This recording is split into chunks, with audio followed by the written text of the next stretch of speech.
ब्रह्मा का पिता है, कौन विष्णु की मां, शंकर का दादा कौन है, हमको दे बता। ये जानने के लिए कृपया सुनिए। जगत गुरु तत्वदर्शी संत रामपाल जी महाराज के अमृत वचन सर्व पवित्र धर्मों के पवित्र शास्त्रों के आधार पर। परमात्मा कबीर साहब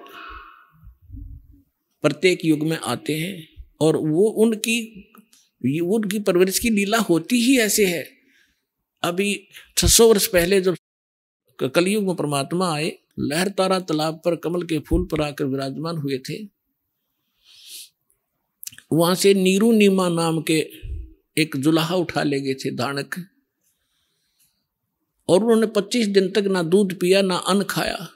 25 दिन की आयु जब मैं कर रहे थे परमात्मा लीला में, तो उस समय वो बहुत चिंतित हो गए। तो परमात्मा ने एक लीला की थी और वो कबीर सागर के अंदर विद्यमान है। 600 वर्ष पहले धर्मदास की लिखी हुई कि एक कंवारी गाय लाई गई थी, उसने दूध दिया था और भगवान कबीर साहब ने तब वो आहार किया था। कंवारी गायों, उस गाय ने परमात्मा बड़े हुए तब तक कंवारी गायें दूध दिया करती थी, भगवान पिया करते थे, वो कभी गर्भवती नहीं हुई। तो ये लीला भगवान की उस जीवनी में लिखी हुई है 600 वर्ष पहले कबीर सागर में। रात्रि को दिखाएंगे, अब तो दूर तक दिखेगा नहीं। तो वो वही वेद बताते हैं। ऋग्वेद मंडल नंबर 9 और सूक्त नंबर 1 मंत्र 9 में स्पष्ट किया है कि वो परमात्मा जब शिशु रूप धारण करता है, करके यहाँ लीला करता है, तो उसकी परवरिश की लीला कंवारी गायों के द्वारा होती है।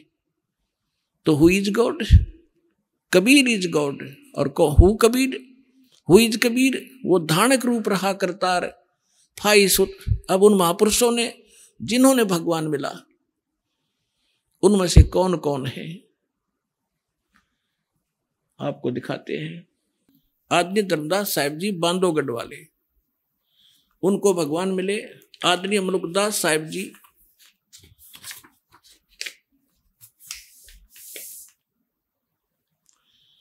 आदरणीय नानक साहिब जी, आदरणीय आदरणीय दादू साहिब जी, आदरणीय गरीबदास साहिब जी गांव छुड़ानी जिला झज्जर हरियाणा वाले, आदरणीय घीसा दास साहिब जी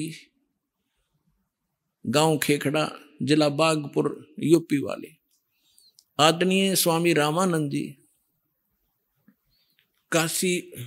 काशी नगर वाले। अब आपको थोड़ा सा इन महापुरुषों ने जो भी परमात्मा के विषय में जानकारी दी है वो सुनाएंगे। पुण्यात्माओं, परमात्मा की महिमा का गुणगान करना और श्रवण करना, लेकिन सच्चे दिल से, सच्ची लगन से, तब वो हमारे अंदर असर करता है। आदरणीय धर्मदास साहिब जी को परमात्मा मिले, और जैसा कि वेद बताते हैं कि परमात्मा सतल ऊपर रहते हैं, वहां से गति करके आते हैं, अच्छी आत्माओं को मिलते हैं, सह शरीर आते हैं, सह शरीर चले जाते हैं। जिस समय परमात्मा धर्मदास जी के साथ बहुत वर्ष रहे और जब चले गए सतलोक में, फिर उनके जाने के बाद जो व्याकुलता उनको उत्पन्न हुई, धर्मदास जी ने परमात्मा के विषय में क्या कहा। आज मोहे दर्शन दियो जी कबीर, आज मोहे दर्शन दियो जी कबीर। सतलोक से चल कर आए, सतलोक से चल कर आए, काटन जम की जंजीर, आज मोहे दर्शन दियो जी कबीर, आज मोहे दर्शन दियो जी कबीर।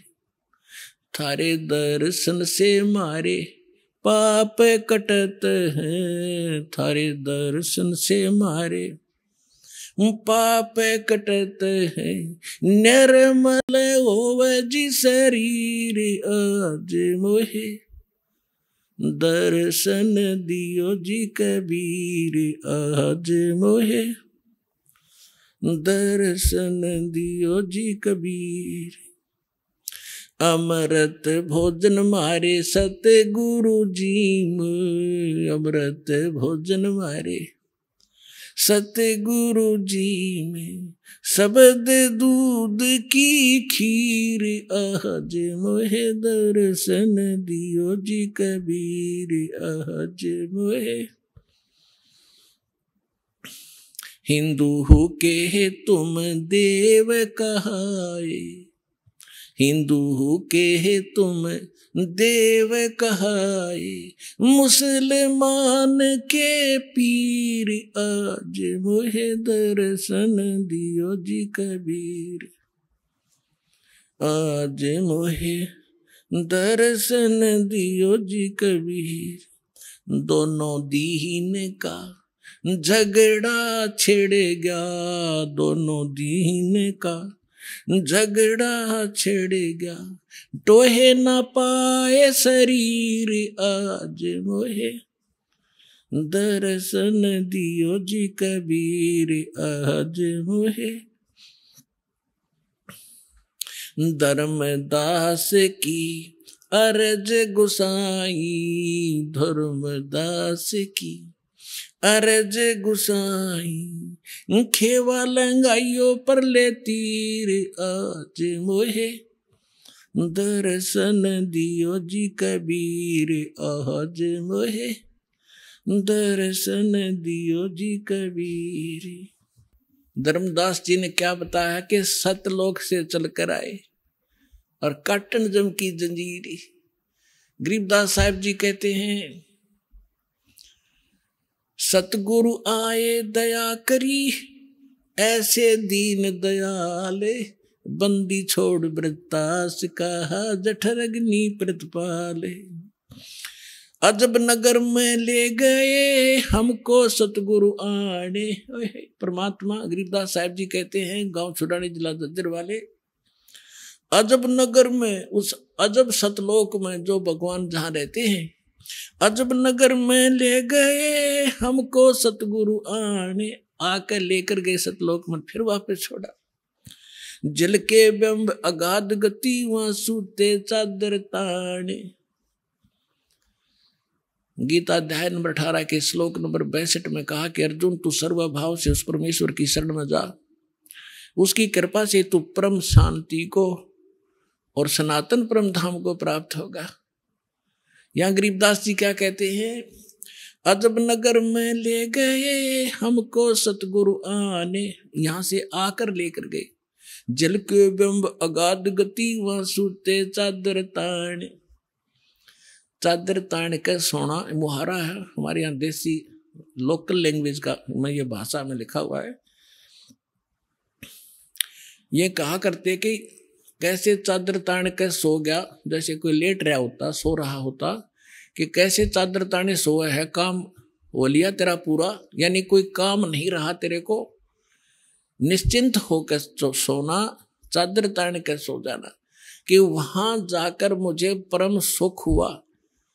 अजब नगर में ले गए हमको परमेश्वर आने, आकर झिल के बिंब अगाध गति, वहां सूते चादर ताने, यानी कहते निश्चिंत होकर वहां ठाठ से सोए, वहां कोई दुख नहीं, कोई चिंता नहीं, कोई जन्म मरण नहीं, कोई रोग नहीं, किसी प्रकार का अभाव नहीं, भगवान की झलक हमेशा हमारी आंखों के सामने रहती है। अनंत कोट ब्रह्मांड का एक रति नहीं भारे, सतगुरु पुरुष कबीर हैं वो कुल के सिरजनहारे। अब क्या बताते हैं, गैबी ख्याल विशाल सतगुरु अचल दिगंबर थीर हैं, भक्ति हेत काया धर आए अवगत सत कबीर हैं। हरदम खोज हनोज हाजर त्रिवेणी के तीर हैं, दास गरीब तबीब सतगुरु बंदी छोड़ कबीर हैं। हम सुल्तानी नानक तारे दादू को उपदेश दिया, जात जुलाहा भेद न पाया वो काशी माहे कबीर हुआ। सब पदवी के मूल हैं ये सकल सिद्धि हैं तीरे, दास गरीब सतपुरुष बजो वो अवगत कला कबीरे। जिंदा जोगी जगत गुरु ये मालिक मुर्शिद पीरे, दहु दीन झगड़ा मंडा पाया नहीं शरीर। एक मलुकदास नाम के महापुरुष हुए हैं, बहुत बड़े किसान थे, अरोड़ा जाति से थे। परमात्मा उनको मिले, थोड़ी सी झलक सुनाते हैं, क्योंकि वेदों ने बताया कि वो परमात्मा अच्छी आत्माओं को मिलते हैं जो दृढ़ भक्त होते हैं। मलुकदास नाम के अच्छी आत्मा थे, किसान थे, खत्री अरोड़ा जाति से थे, लेकिन पुण्यात्मा तो पुण्यात्मा ही रहती है। तो परमात्मा क्या लीला किया करते हैं, पहले कहीं भी किसी एक क्षेत्र में आ जाते थे। जैसे दास बता रहा था, भगवान 3 प्रकार से हमारा धारण पोषण करता है। एक तो स्थिर वहां शरीर में रहते हैं, तेजो में शरीर में, सतलोक में। दूसरा वो शिशु रूप धारण करके प्रत्येक युग में एक ही लीला करते हैं ऐसी। और फिर अन्य जो शरीर धारण करके किसी साधु संत के रूप में कहीं पर भी किसी के वहां प्रकट हो जाते हैं। और पहले तो ऐसा कम्युनिकेशन था नहीं आपस में, 150 किलोमीटर दूर कोई बैठा रहे, 10 दिन 1 महीने में पता ना लगा उसका वहां कौन रहा करता। ऐसे उस समय परमात्मा कहीं भी प्रकट हो जाते थे और वहां रहते थे 1-2 वर्ष, 4 वर्ष, 10 वर्ष, और अपना नाम गाम बताते नहीं थे। हम भी सुना करते थे कि एक साधु आया था, उसने नाम गाम नहीं बताया, पड़ा पहुंचा हुआ था और उसकी महिमा गाई जाती थी, परंतु ये नहीं पता होता था वो कौन थे, कहां से आए थे, कि वो बताया नहीं करते थे। तो ऐसे परमात्मा एक स्थान पर रह रहे थे, आश्रम बनाकर छोटा सा, और वहां से फिर उनके भक्त गांव नगर में हो जाते थे। एक गांव में 4-5 घर थे, 5-6। तो भगवान वहां जाते थे, गांव गांव में, नगर नगर में अपना अमृतवाणी सुनाया करते थे, बोल बोल के जैसी लीला भगवान किया करते। तो मलुकदास के गांव में 4-5-6 भक्त परिवार थे। तो गुरुजी वहां गए सत्संग करने के लिए। तो सभी ने प्रार्थना की, आज हमारे घर करना, कल हमारे घर करना, हमारे घर चरण रखना। अब गुरुजी जाते हैं तो उत्तम भोजन बनाया जाता है। तो पहले दिन एक घर में सत्संग किया, बढ़िया खीर खांड का भोजन, हलवा बनाया गया। अगले दिन दूसरे के घर में, अगले दिन तीसरे के घर में। तो आसपास के लोग इस ज्ञान से परिचित ना होकर विरोधी हो जाते हैं, और जगत और भगत के विचारों का मतभेद होने से एक दूसरे के विरोधी ये स्वाभाविक हुआ करते हैं।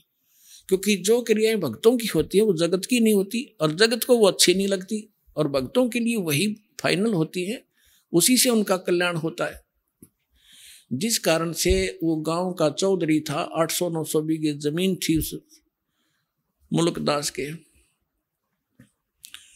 तो उस मुल्कदास जी के पास जाकर, पहले तो मुल्क चौधरी मुल्क सिंह था, वो मुल्कदास क्यों कहा था, मुल्कदास तो पाछा बनाया भगवान ने उसको।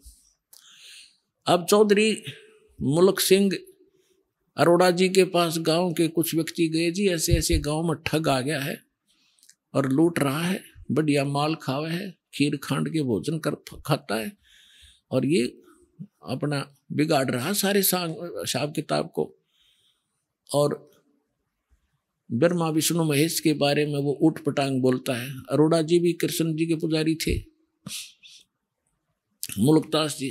तो मुल्कदास ने सोचा, बुद्धिमान व्यक्ति होते हैं वो अपने सत्र से काम करते हैं, भगवान से डरने वाले होते हैं। उन्होंने सोचा भाई ठीक है, मैं देखो पहले वेरीफाई करूंगा, फिर कोई एक्शन लेंगे।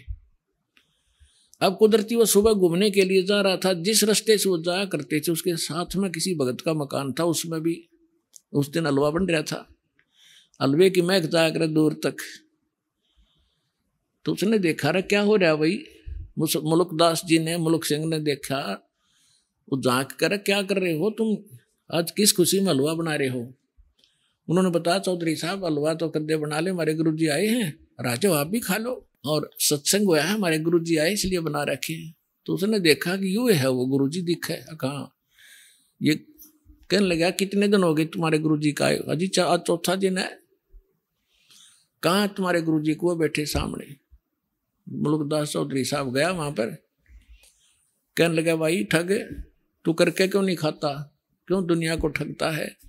है, इन गरीबों को तो लग रहा चूसने के लिए, अपना करके खाया करे। तो परमात्मा बोले चौधरी साहब मुझे तो भगवान बगैर किए ही दे रहा है, तो मुझे क्या जरूरत है करने की। अब परमात्मा के सामने उनकी वाणी में कसक थी। मुल्कदास ने सोचा भाई संत है, भगत है, ज्यादा खसना ठीक नहीं इसके साथ, चलो इसने जो कह दिया सो कह दिया। तो उसने ढंग से उत्तर दिया कि एक बात बता महाराज जी, ये भगवान मुझे क्यों नहीं देता बगैर किए। परमात्मा बोले कि तुझे विश्वास नहीं है, तेरे पास वो भक्ति नहीं है जिसमें भगवान बगैर करे भी दे देता है। अब वो भक्ति तो इतनी समझा नहीं, कहने लगा कि एक शर्त रख। मुल्कदास जी बोले बोल। कबीर साहब बोले क्या, कि आज मैं कुछ नहीं खा के आया हूं, घर से निकला हूं, और शाम तक यदि तेरे भगवान ने मुझे भोजन नहीं दिया, बिना करे भोजन दे दिया मेरे बिना किए ही मैं ऐसी जगह जाऊंगा, तो मैं तेरा शेष हो जाऊंगा, भोजन दे दिया था।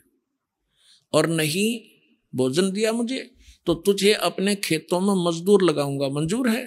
परमात्मा बोले मंजूर है। अब वो चला गया, उसके खेत थे पूर्व में, अब जा पहुंचा पश्चिम में, गांव नगर से दूर दूसरे के क्षेत्र में। पहले जंगल बहुत होते थे, और वहां जाकर एक वृक्ष पर चढ़ कर बैठ गया। आकाश देखूंगा मुझे कैसे यहाँ कौन भोजन करा देगा, वहां तो कोई जा ही नहीं सकता। अब उधर क्या हुआ कि ये गडरिये होते हैं भेड़ बकरियों वाले, उनका कोई त्योहार था। वो कहने लगे भाई एक खीर बना लो, चावल करते ले आए थे वो। तो उन्होंने उसी वृक्ष के नीचे डेगचा बना के चूल्हा मिट्टी खोद के और वहां बना लिया, लकड़ बाल के खीर बनाने लग गए। एक दो गायें थी, उनसे दूध निकाल लिया, और वो बकरी चराने वाले दूर चले गए कि हम आ जाएंगे अपने आप, तुम तैयार करो तब तक। उसके साथ से एक रास्ता जाता था, और उस रास्ते से काफी दूर कुछ घोड़ों की टाप सुनाई दी और धूल उठती नजर आई उन खीर बनाने वालों ने। उनका तो पता था, जंगल में उनको ज्ञान होता था कि ये कोई डाकू आ रहे हैं। वो तो उनको पता था रास्ता भी यही है। वो छोड़ के बनता हुआ खीर ख्यार भाग गए अपने मित्रों के पास। अब जो ही वो डाकू वहां आकर रुके, उन्होंने देखा भाई ये क्या हो रहा है इसमें, सारे नीचे उतर गए। तो उनमें से एक डाकू ने जाकर देखा कि उसका ढक्कन उठा के देखा कि इसमें खीर बन रही है। उन्हें भूख लग रही थी डाकुओं ने, कहने लगे भाई पहले खीर खावांगे, रुक जाओ। उनमें से एक समझदार सा था, वो कहने लगा कहते हमारे साथ धोखा हो जाए भाई, कोई इसमें विष डाल गया हो, पहले टेस्ट करना चाहिए, चेक करो फिर खाएंगे। तो चेक करने के लिए कोई पशु पक्षी देखने लगे भी इसमें से कुछ उसको खिलाते हैं। तो उन्होंने कहा रे बनाने वाले कहाँ चले गए, यही छुप रहे होंगे, तो देखो उनको, उन्हीं को खिलाएंगे पहले। इधर उधर देखा कोई नहीं पाया, फिर ऊपर ने देखा तो मुल्कदास बैठे ऊपर, चौधरी साहब। उन्होंने सोचा कि यही है, ऊपर छुप गया डरता। उसने उन्होंने कहा डाकुओं ने कि आजा भाई नीचे आजा। अब उसने सोचा, जब तक उसने ध्यान नहीं था कि ये कौन है, वो तो क्यों आंख नीचे बैठा था, अगेन जानते न कोई देख ना ले मुझे। तो उसने कहा कि ना आऊं मैं नीचे नहीं आऊं आज। तो उन्होंने देखा कि मारो इसको गोली, हरामजादा क्यों नहीं आता। तो उन्होंने देखा है तो भाई गोली बंदूक भी ले रहे हैं। तो बोला मारियो ना, मैं नीचे आ जाता हूं। वो नीचे आ गया, एक पात्र में खीर निकाल कर करके ठंडी, और कहा इसको खा। वो ने कहा मैं खीर कती नहीं खाऊं, क्योंकि प्रतिज्ञा कर कह रहा चेला बनना पड़ा चौधरी साहब ने।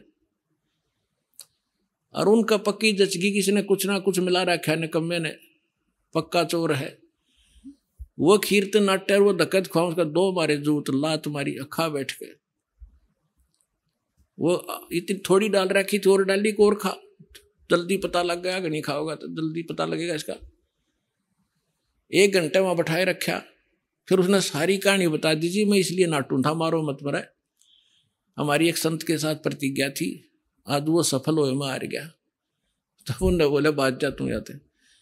अब उसका एक मारा जो उतर भाग लिया सीधा।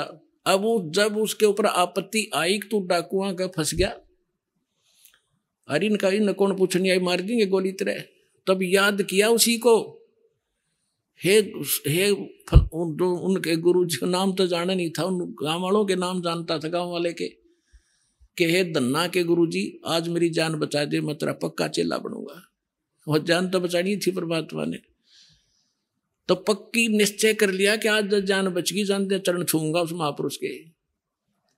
तो वहां से भाग गया, पूरी सपेटते परमात्मा के चरणों में आकर पड़कर रोने लग गया।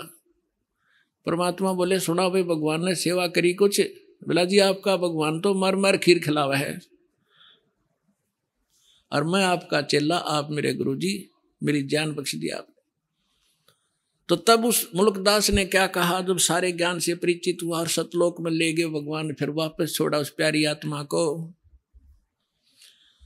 जपो रे मन साहेब नाम कबीर, जपो रे मन परमेश्वर नाम कबीर। एक समय गुरु बंसी बजाई कालंदरी के तीर, एक समय गुरु बंसी बजाई कालंदरी के तीर। सुर नर मुनि जन थक गए थे, वो रुक गया दरिया नीर। जपो रे मन साहेब नाम कबीर, जपो रे मन परमेश्वर नाम कबीर। काशी तज गुरु मगहर पहुंचे दोनों दीन के पीर, काशी तज गुरु मगहर आए दोनों दीन के पीर। कोई गड्ढे कोई अग्न जरावे, ढूंढा ना पाया शरीर। जपो रे मन साहेब नाम कबीर, जपो रे मन। कोई गड्ढे कोई अग्न जरावे, नेक न धरते दीर। कोई गड्ढे कोई अग्न जरावे, नेक न धरते दीर। चार दाग से सतगुरु न्यारे, अजर अमर शरीर। जपो रे मन साहेब नाम कबीर। चार दाग से सतगुरु न्यारे, अजरो अमर शरीर। दास मलूक सलूक कहत है, खोजो खसम कबीर। जपो रे मन साहेब नाम कबीर। अपना आत्मा वेद बताते हैं, परमात्मा ऐसी लीला करता है। आंखों देखे वो महापुरुष बताते हैं कि जो काशी के अंदर धानक रूप में आया था वो परमात्मा, वो पूर्ण परमात्मा है। उन्होंने सचखंड में देखा और फिर यहाँ पर देखा जब उनकी महिमा गाई। आदरणीय नानक साहिब जी को परमात्मा बेई नदी सुल्तानपुर शहर के साथ से बहा करती थी, जहां नानक जी एक नवाब के यहाँ नौकरी किया करते थे और सुबह सुबह स्नान करने के लिए जाया करते थे। वहां परमात्मा मिले एक संत महात्मा साधु के रूप में, उनसे काफी 2 बार मिले। दूसरी बार फिर उनको अंतर्ध्यान किया, दरिया में डूबने का बहाना करके शरीर को रख दिया वहां अप स्ट्रीम के अंदर 2-3 किलोमीटर दूर जंगल में सुरक्षित, और परमात्मा उस आत्मा को लेकर गए सचखंड में। वहां से फिर उनको वापस छोड़ा तीसरे दिन। उसी दिन थे वो प्रथम उदासी उन्होंने काशी की। परमात्मा ने कहा था मैं बनारस में रह रहा हूं, कबीर मेरा नाम है और जुल्हा मेरा काम है। अब नानक साहिब जी ने भगवान को वहां देखा और फिर उनको ये यकीन नहीं हो पाया कि परमात्मा जुल्हा धानक कैसे हो सकता है। तब जब उन्होंने काशी में आकर भगवान को देखा उस धानक रूप में, ओए होए, तब उन्होंने क्या कहा, एक सुवान दुई सुवानी, नाल भलके भोकाई सदा बियार, और कूड़ छुरा मुठा मुर्दार, ये धानक रूप रहा करता है। गुरु ग्रंथ साहिब के पन्ना नंबर 24 पे ये वाणी अंकित है और नानक साहिब की महिला पहला की वाणी है। मैं पथ की बिंदन करने की कार, ओ बिगड़ रूप रहा विकराल, तेरा एक नाम तारे संसार, मैं एहो आस एहे आधार।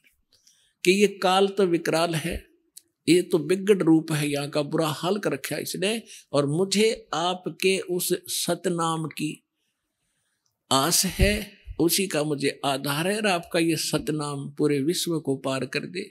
तेरा एक नाम तारे संसार में, ए हो आस ये हो आधार, मुख निंदा आख्या दिन रात, पर घर जो ही नीच मनाथ, काम क्रोध मन तन वसे चंडाल, ये धानक रूप रहा करतार। भाई सूरत मुलुक की वेश, ओए होए भाई सूरत मुलुक की वेश, ए ठगवाड़ा ठगी देश, खरासी आना पोता बार, ये धानक रूप रहा करतार।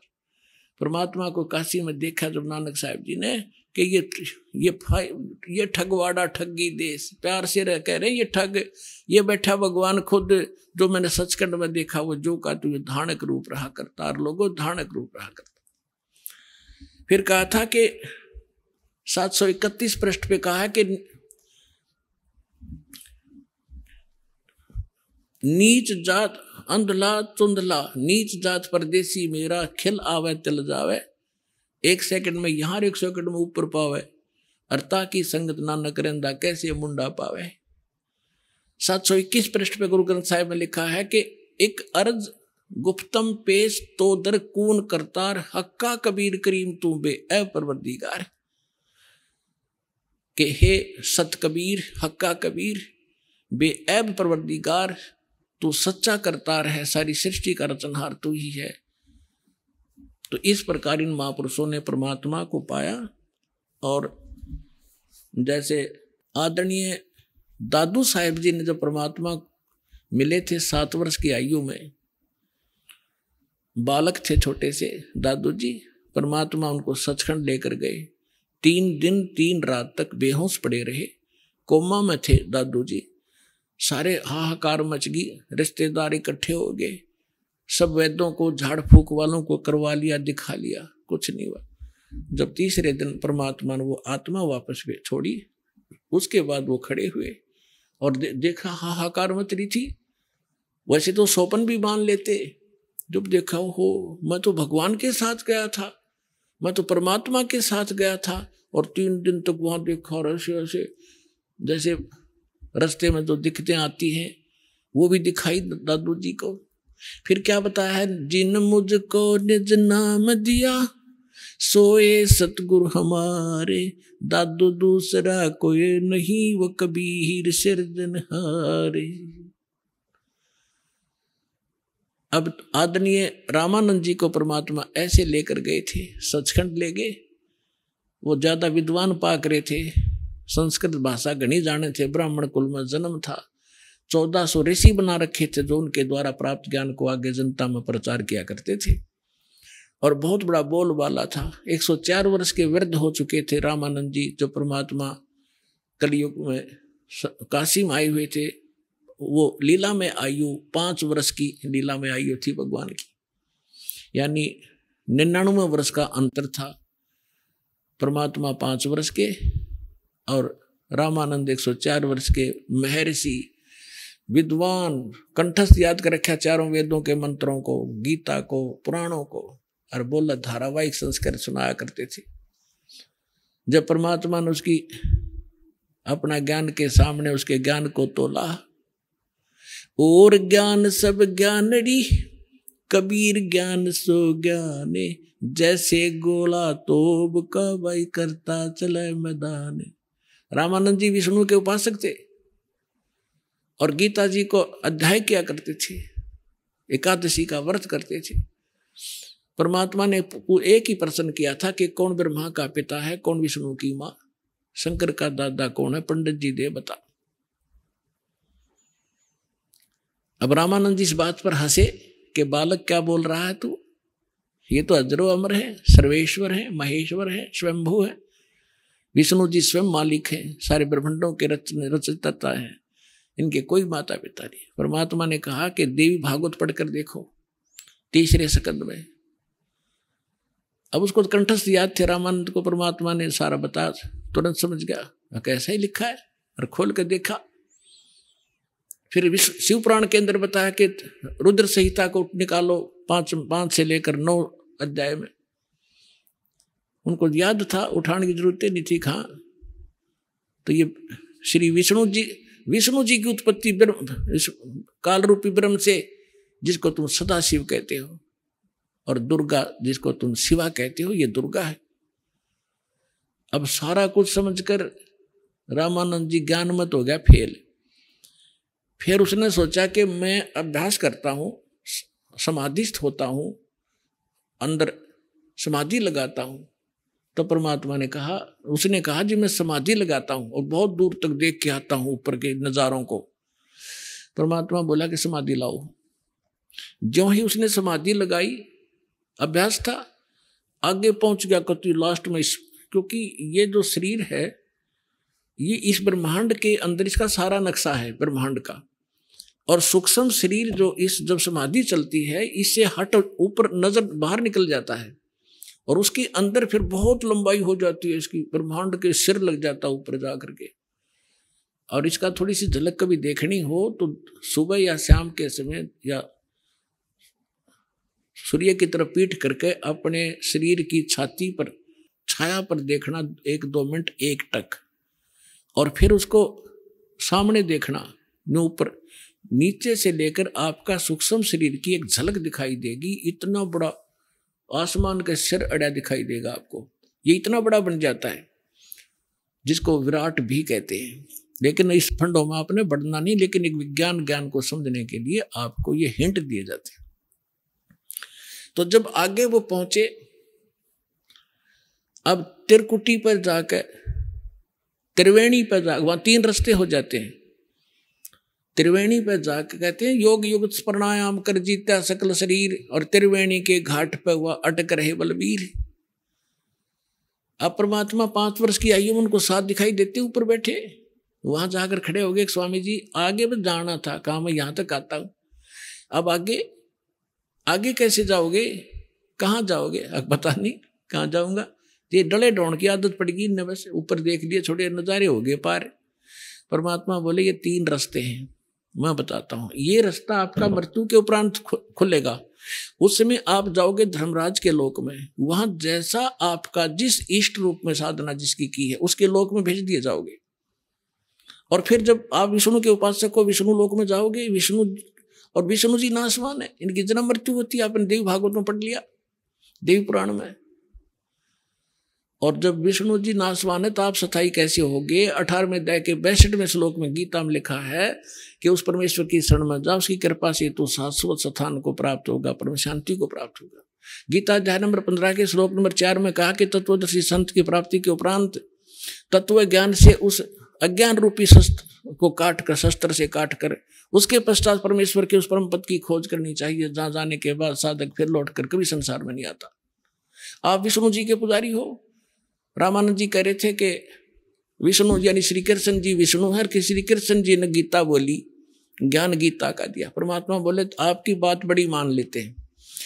आप मानते हो श्री कृष्ण जी विष्णु, और विष्णु जी ने ये श्री कृष्ण जी ने गीता का ज्ञान दिया, और आप इनको अजरो अमर बताते हो। गीता अध्याय नंबर 4 के श्लोक नंबर 5 और 9 में, गीता अध्याय नंबर 2 के श्लोक 12 में, गीता अध्याय नंबर 10 के श्लोक नंबर 2 में, ये आपका गीता ज्ञानदाता कहता है तुम तेरे और मेरे बहुत जन्म हो चुके, तू नहीं जानता मैं जानता हूं। तो खाक पड़े आपने। यहां परमात्मा कहा करते मोती मुक्ता दर्शत नाही, ये जग है सब अंदरे, दिखत के तो नैन चश्म इनको फिरा मोतिया बंदरे। दिखे विद्वान गछामी गछामी करके ने सोचा बड़े सारे सदग्रंथों को जाना होगा, अकक पता नहीं विष्णु जी के पुजारी हो, अजरोमर बता रहे हो, ये खुद कह रहा मेरी जन्म मृत्यु होती है। और ये कहता उस परमेश्वर की शरण में आपसे अपने से अन्य की शरण में जाने को कहता है। वो कौन परमात्मा है? फ्यूज हो गए लाला पंडित जी, बैठ के मुंह लटकाएगा त्रिवेणी पे। परमात्मा ने कहा ये सामने जो रास्ता ये ब्रह्मरंध्र है, ये तुम्हारे किसी मंत्र से नहीं जा सकता, खुल सकता। ना राधे कहते, ना ओम नमः शिवाय थे, ना ओम भगवते वासुदेव थे, ना तुम्हारे सेंसर नामा से। मेरे पास है वो मंत्र सतनाम, जिसमें 2 अक्षर है। उस सतनाम का मैं जाप करूंगा, सामने वाला खुल जाएगा। नहीं आप करके देखो, उसने सारे कर लिए, वो कहाँ खुला है? परमात्मा बोले मैं करूं अपना मंत्र, जो हम जिस मंत्र में हमारे में जो शक्ति है हम जो मंत्र देते हैं वो कितना ताकतवर है। परमात्मा ने सुमरण किया, सामने का रास्ता ऐसे पट दे खुल गया, क्या मेरे साथ। जब ऊपर लेकर गए, काल का लोक दिखा, जिसको तुम निराकार बताते हो, ये बैठा तुम्हारा, ये ब्रह्मा विष्णु महेश का पिता।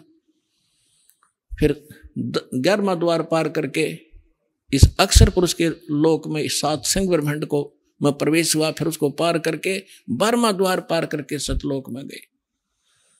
अब लंबा समय ना बढ़ा करके वहां दिखाकर परमात्मा ने देखे सिंहासन पर बैठे यही 5 वर्ष के बालक अनंत कोट ब्रह्मांड के सिंहासन पर। इतना तेजो में शरीर था इनका, एक रोमकूप में करोड़ सूर्य मिला दे करोड़ चंद्रमा। पहले दूसरे रूप में बैठे थे, फिर वो रूप अंतर ध्यान हुआ, उस बालक में प्रवेश हुआ, बालक रूप वहां विराजमान हुए और फिर उनको छोड़ दिया कि जाओ आप वापस। जो ही समाधि वापस आई, आंख खुली, सामने भगवान बैठे, 5 रूप पुरुष के बालक नीचे बैठे बैठे ऊपर भी देख कर आए। तब कहा था, बोलत रामानंद जी सुनो कबीर करतार, गरीबदास सब रूप में तू ही बोलनहार। 2 ठोड़ है एक तू और भया एक से 2, और गरीबदास हम कारणे तुम आए हो मगज। तो परमात्मा कौन है, कैसा है, कहाँ रहता है, उसको पाने की विधि क्या है, इतना सा अध्यात्म ज्ञान है यो। और ये सिद्ध करने के लिए हु इज गॉड, कौन है परमात्मा और कैसा है, उसकी फॉर्म क्या है, कहाँ रहता है और उसके पाने की विधि क्या है, ये 3 तो आपको बता दिया कि कौन है भगवान, क्या लीला करता है भगवान, कैसा है परमात्मा, कहाँ रहता है भगवान और कैसे मिलता है, ये आने वाले सत्संग में बताएंगे। बोलो सतगुरुदेव।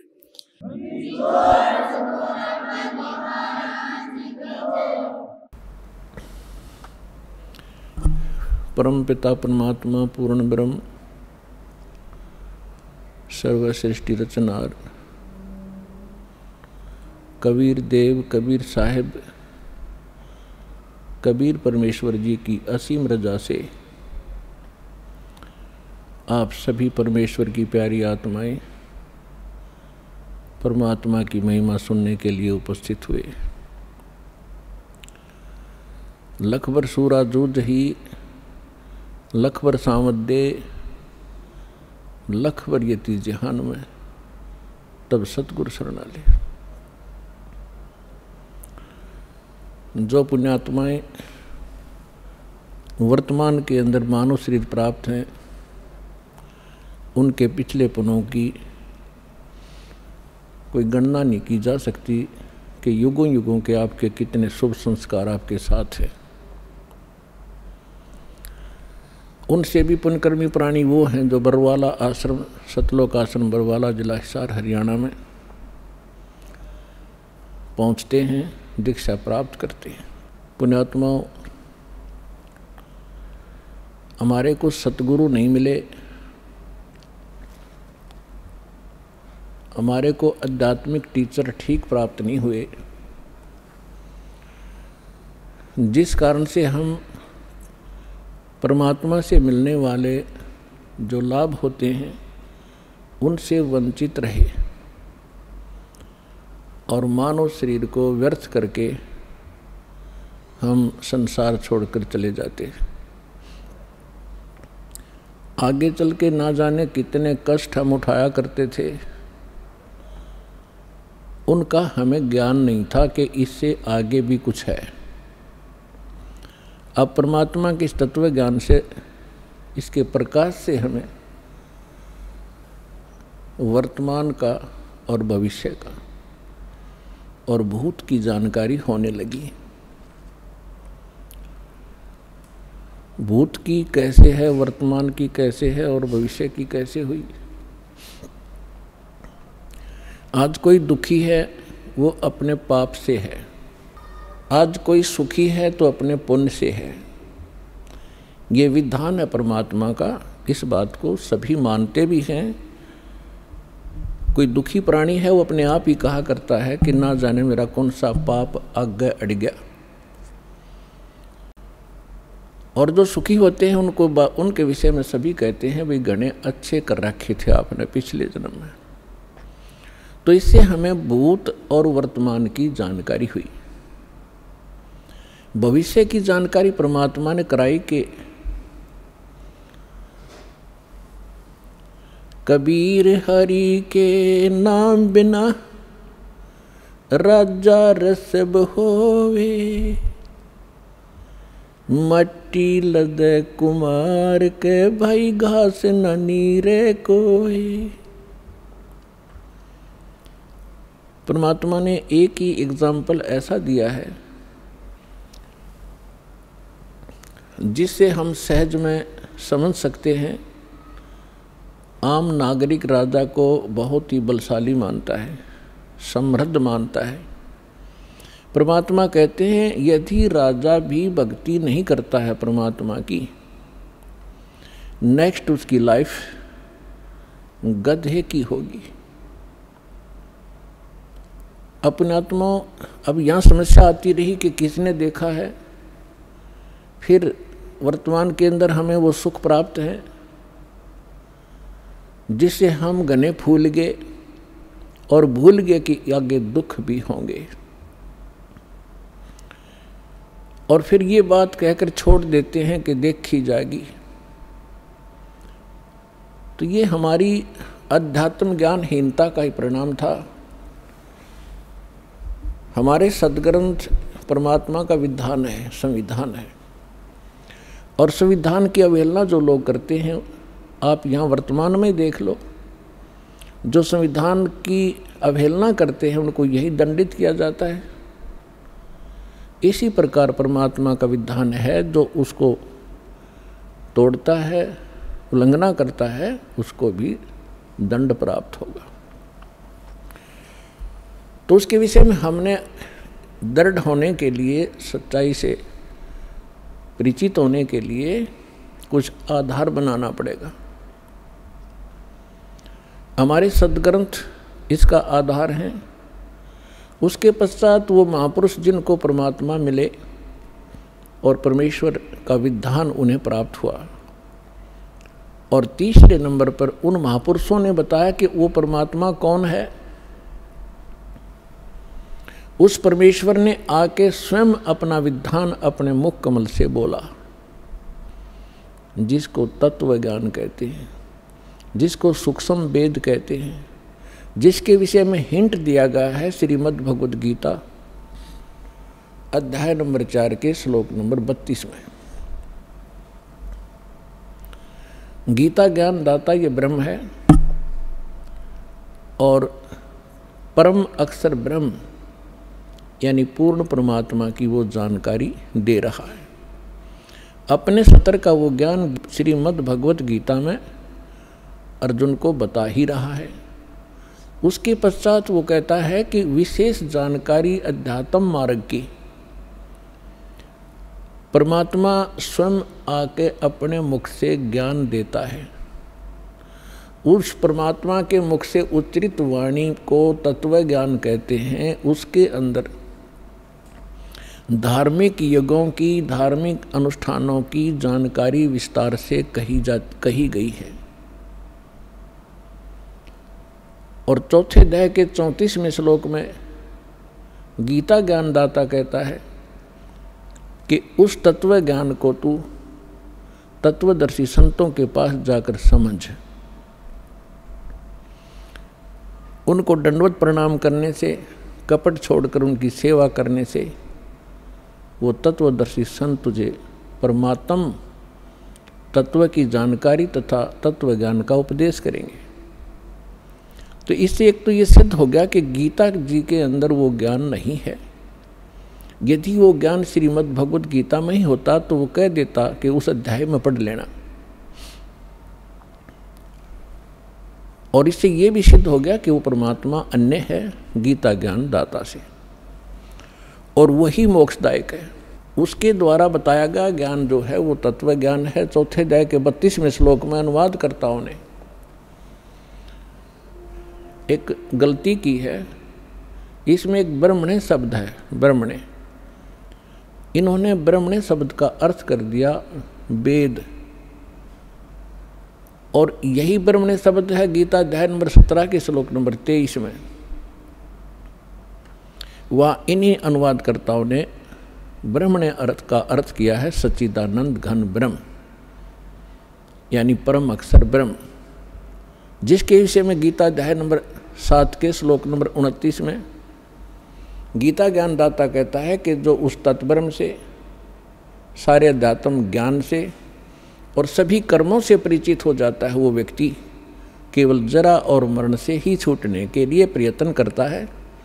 यानी जरा माने वृद्धावस्था का कष्ट, मरण माने मृत्यु, अर्थात जो यहाँ से जन्म मरण के कष्ट से छूटने के लिए साधना करता है, संसार की कुछ इच्छा नहीं रखता है, वो उस तत्ब्रह्म से परिचित हो चुका है, सारे अध्यात्म ज्ञान से परिचित है और सभी कर्मों से परिचित है। अर्जुन ने 8वें अध्याय के प्रथम मंत्र में पूछा, फिर वो किम तत्ब्रह्म, वो तत्ब्रह्म क्या है? गीता ज्ञानदाता ने 8वें अध्याय के 3रे श्लोक में बताया कि वो परम अक्षर ब्रह्म है, यानी गीता ज्ञानदाता से अन्य है वो। तो हमने अपने इस अध्यात्म मार्ग में आगे बढ़ने के लिए कुछ आधार बनाना पड़ेगा। अब तक हम जिस भी संत या पंथ में गए या उनका कोई अनुभव हमने पढ़ा, उनके तकरीबन विचार भिन्न मिलते हैं, उनकी साधनाओं में बहुत अंतर मिलता। तो गीता अध्याय नंबर 2 के श्लोक नंबर 53 में कहा कि अर्जुन, जिस समय तेरी बुद्धि भ्रमित करने वाले भिन्न भिन्न प्रकार के वचनों से हटकर एक परमात्म ज्ञान पर स्थिर हो जाएगी, तब तू योगी बनेगा। योगी माने भक्त। तब तो तू भगत का होगा, नहीं तो कोई भी जहाँ भी आप जाते हो आपको तत्व ज्ञान है नहीं। कोई भी सिरफिरा आपको दो अटपट करके वहाँ से डिगा देता है, आपको सुमार्ग से विचलित करके कुमार्ग पर खींच ले जाता है। और जिस समय आप इस तत्व ज्ञान से दृढ़ हो जाओगे तो यहाँ पर ब्रह्मा विष्णु महेश आ जाइए आपके सामने, आप ज्ञान में डगमग नहीं हो सकते, उनको विचलित कर दोगे। ये ऐसा ज्ञान है।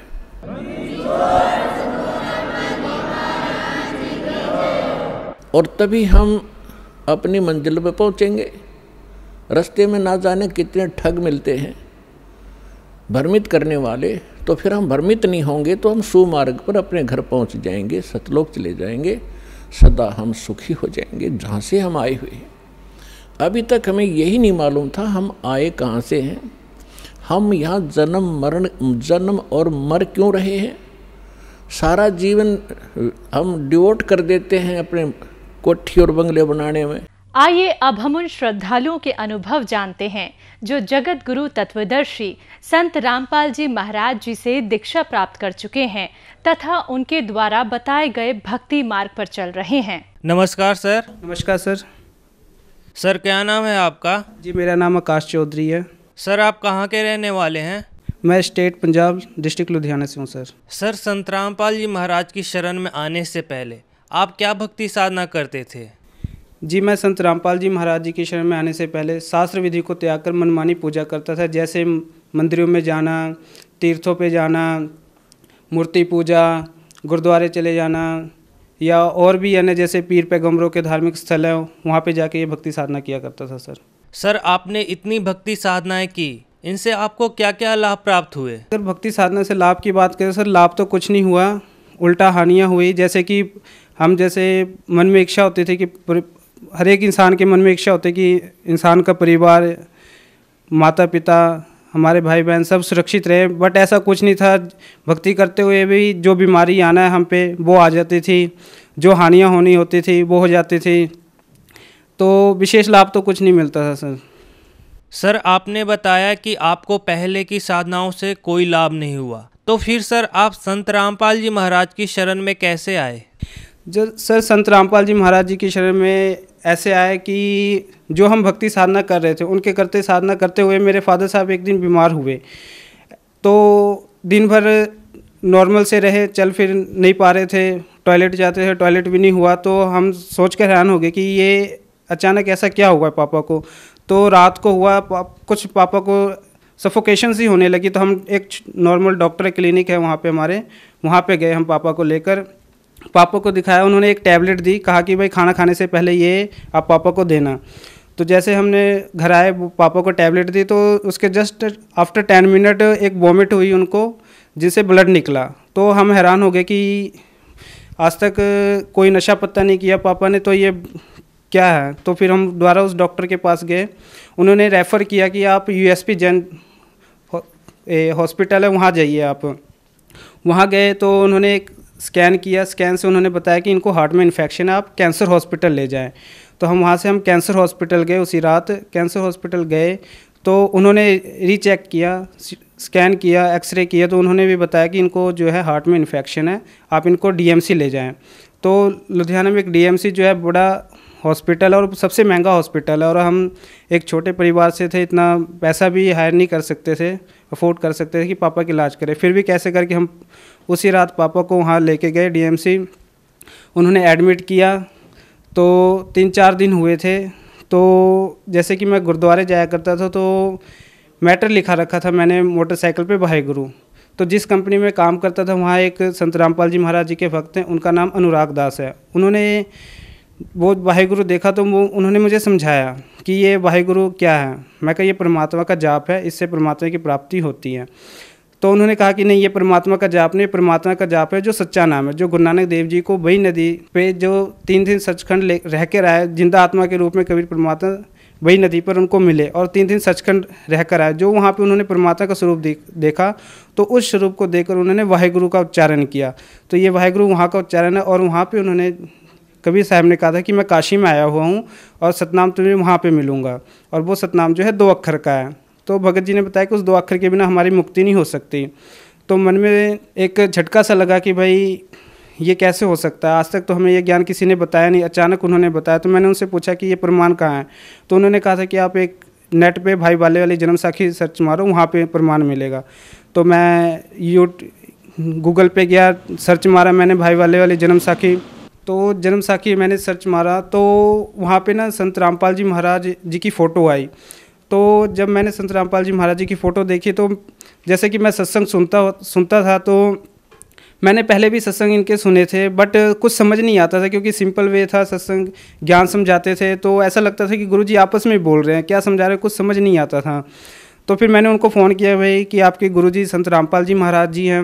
उन्होंने कहा कि हाँ जी संत रामपाल जी महाराज। मैं कहा इनका तो सत्संग आता है, तो कहा कि हाँ जी आता है। तो फिर मैंने इग्नोर कर दिया। मैं कहा भगत जी आपके गुरु आपकी जगह है और मैं गुरुद्वारे जाता हूँ, फाइनल है, मैं नहीं इनको मान सकता कि कबीर परमात्मा है। तो उन्होंने कहा कि सत्संग सुनो। तो एक अचानक मन में प्रेरणा हुई, फिर मैंने सत्संग सुना। मैं कहा चलो सुन के देखते हैं। सत्संग सुना तो फिर मैंने अरदास लगाई परमात्मा के आगे। एक इंटरव्यू सुना भगत जी का, उन्होंने बताया था कि उस भगत जी की, उन्होंने भी भगत जी ने प्रार्थना लगाई गुरु जी के आगे, जो भी उनकी समस्या थी वो प्रार्थना लगाते ही वो सॉल्व हुई। तो मैंने सोचा कि अगर इनकी समस्या सॉल्व हो सकती है तो मेरी भी हो सकती है। मैंने फिर गुरु जी के आगे अरदास लगाई कि वाकई आप कबीर परमात्मा हो, पृथ्वी पे आए हुए हो, मेरे पापा को ठीक करिए, मैं आपकी शरण में आऊँगा। तो फिर मैंने ये प्रार्थना लगाकर मैंने भगत जी को फ़ोन किया, अनुराग भगत जी को। उन्होंने कहा कि भाई शनिवार को हमारा सत्संग है, आप चलिएगा हमारे साथ। मैं कहा ठीक है, मैं चलूँगा। तो जैसे ही शनिवार को मैंने सत्संग के लिए ट्रेन पकड़ा भगत जी के, 5 बजे ट्रेन आती है, लुधियाना हिसार पैसेंजर चलती है यहाँ से। 5 बजे जैसे ही मैंने ट्रेन में बैठा, मुझे फ़ोन आया मम्मी का कि ऐसी सी बात है, पापा को डिस्चार्ज कर दिया गया है हॉस्पिटल से, आप कहाँ हो। तो मैं कहा मैं तो गुरु जी की शरण में जा रहा हूँ, सत्संग सुनने जा रहा हूँ संत रामपाल जी महाराज जी का। तो कहा कि आप कैसे हो, आप पापा को डिस्चार्ज किया गया और आप फिर इधर जा रहे हो, तो कैसे होगा, कौन लेके जाएगा। मैं कहा परमात्मा ही आप उनको घर पहुँचाएँगे, मैं तो जा रहा हूँ, मुक्ति डिस्चार्ज कराने वाले भी परमात्मा ही हैं। तो फिर हम बरवाला पहुँचे और संत रामपाल जी महाराज जी से नाम दीक्षा ली। सर आपने संत रामपाल जी महाराज से नाम दीक्षा ली, तो क्या उससे आपको कोई लाभ प्राप्त हुए? सर लाभ ऐसे था कि हमारा एक मकान था पुनीत नगर में, वो एग्रीमेंट का मकान था। तो एग्रीमेंट का तो सरकार की जगह होती है, वो उसका कोई पता नहीं होता कि सरकार कब गिरा दे। तो हमने वो मकान बेचने पे सेल करने के लिए लाया। सेल पे जब उसको लगाया तो वो मकान जल्दी बिक नहीं रहा था। तो हमने गुरुजी के आगे प्रार्थना लगाई, तो परमात्मा ने कहा कि दया करेंगे परमात्मा। तो वो परमात्मा की दया से वो मकान भी बिक गया और एक रजिस्ट्री वाला प्लॉट था 50 गज का, जितने में वो बिका उतने में हमें वो रजिस्ट्री वाला प्लाट मिला 50 गज का बना बनाया मकान। एक ये लाभ हुआ।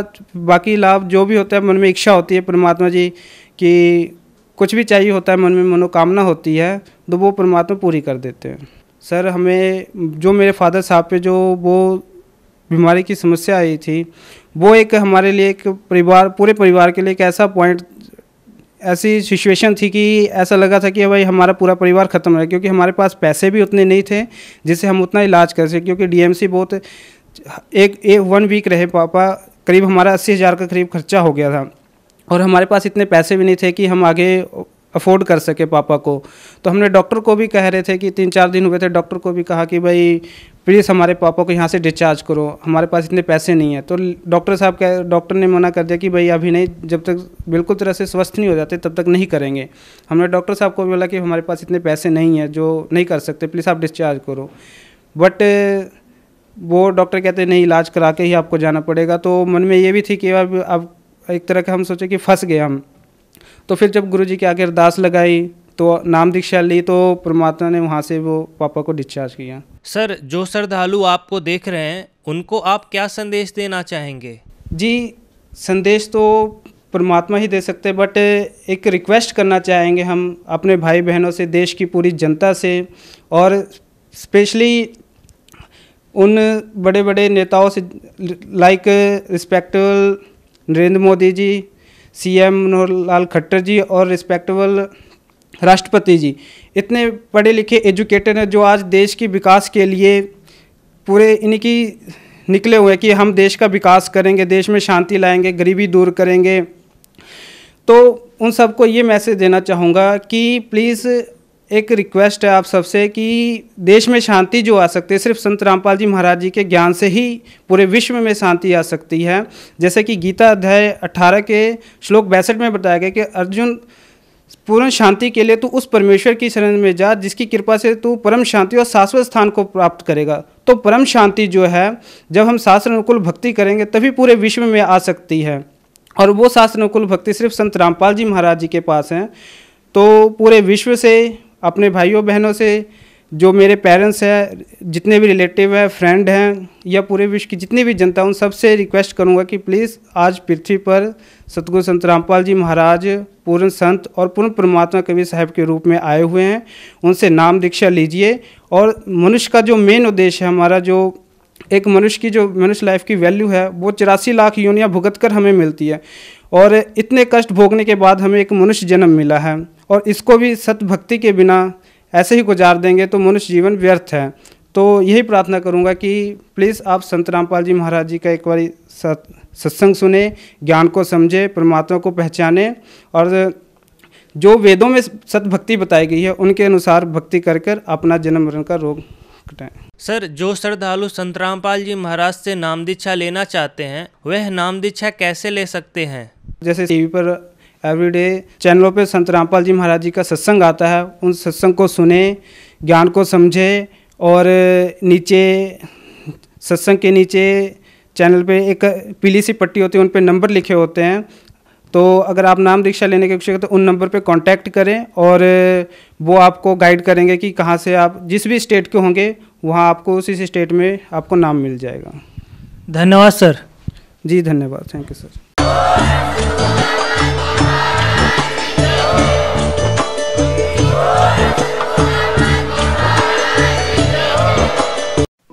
आप सुन रहे थे जगत गुरु तत्वदर्शी संत रामपाल जी महाराज के मंगल प्रवचन।